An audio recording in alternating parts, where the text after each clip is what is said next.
Hey guys, chilling, living the dream.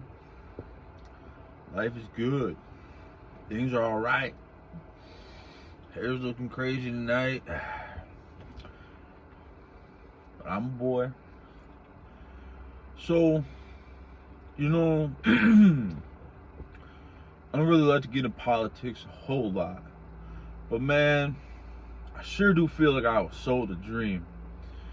No, I don't want to vote Kamala. And lately, I'm not sure if I want to vote Trump.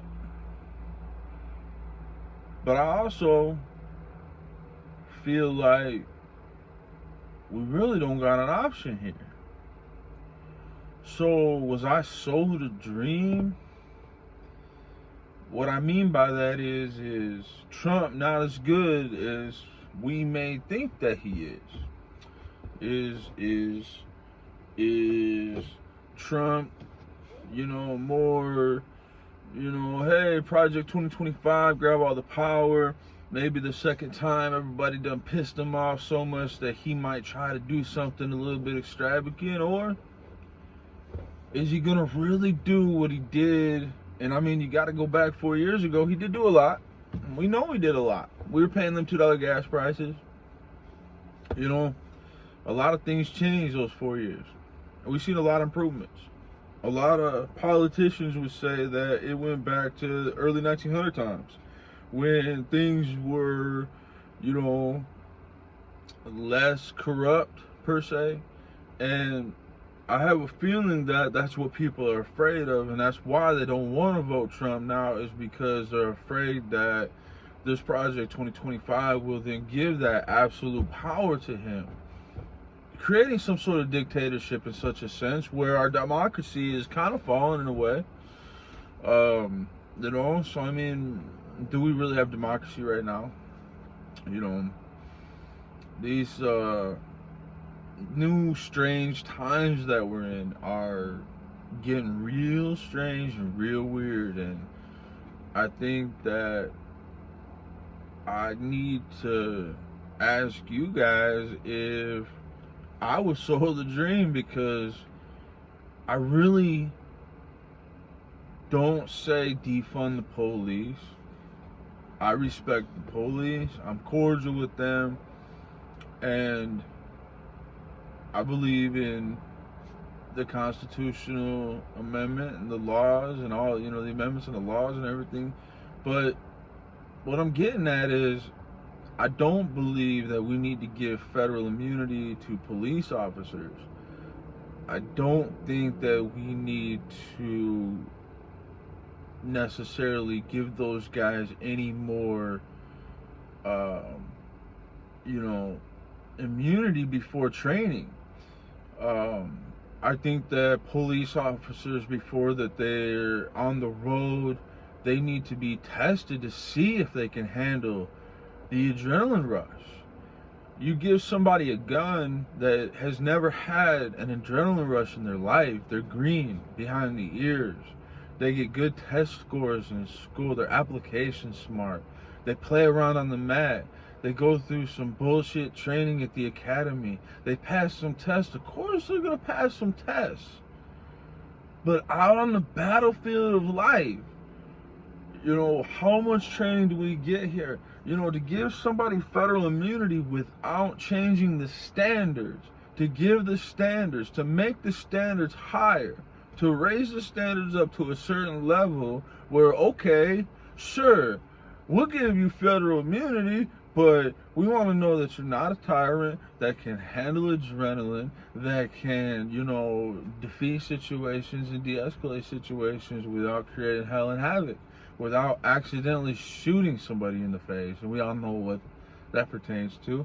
So, was I sold a dream, or is Trump really going to come in and change some things? Because it's not about federal immunity. So, Trump, don't tell me that you're going to give police officers federal immunity without telling me that the standards are going to raise.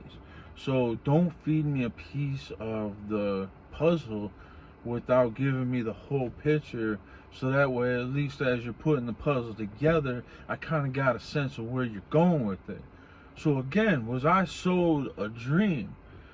is he gonna come in here and do what he says he's gonna do, or? And I don't think that we're gonna go to war. I think that if Trump does end up in the office, I think that a lot of the world's issues are gonna calm down for a few years. But I also think that we have a very limited time slot where right now would be the time that they do as much damage as they possibly can, so that no matter what happens, because if Trump does end up in the White House, he really will.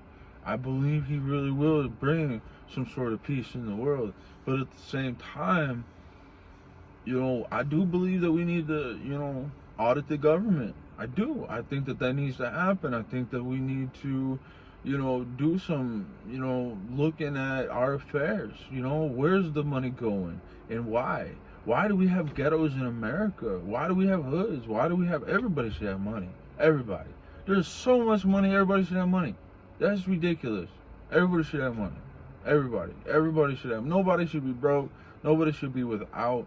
Nobody should be, it's just crazy to me that we have areas in America that are blight filled, horrible conditions, dark alleyways. I mean, we should have none of this stuff. It's corruption. So, you got to chase the corruption, you got to chase the dollar. So instead of worrying about the world, can we get a politician that just comes in and says, hey, you know what I'm going to do? I'm going to spend 4 years. And in 4 years, I'm going to travel to 50 states. And I'm going to stay in each state until everything is at a progressional path at a certain percentage. And I'm not going to leave that state until those areas of concern are now not an area of concern. And we have the ability to do that. And if I was president, I'd do that. Hell, I'm 38 years old. Shoot, invite me president, and we're going to have a good time. I'm telling you, it'd be fun. It'd be freaking awesome. Because I'm gonna cause people too. Y'all think Trump's a little crazy. Man, y'all ain't seen crazy. But I really just feel like I was sold a dream. Because now I don't know if I trust Trump. I don't know if I believe that Project 2025. The thing about a president is, and even Barack Obama said this. He said, wait until my second term and I will have more control, more power. I will be able to do more in my second term. So that's a little bit dangerous, right? This is your last opportunity, and you're giving a guy with immunity who is now able to do things and has the tools. So was I sold a dream? Are we about to give a lunatic the keys to the castle? Do we leave everything in Kamala Harris's hands and just let her, dangle because she's just a puppet? And I'm sorry, Kamala. If this video ever goes viral, I'm so sorry. I'm not going to throw anybody in the bus. Everybody's got a history. We're not talking about history. We're talking about right now. We're not talking about the reason why Kamala's there. Now, we're talking about the solutions and what needs to happen. And the truth is we all know what's going to happen if it goes one way, and we all know what's going to happen if it goes the other way. Or do we? We really don't. And I thought I did. So again, I ask, was I sold a dream?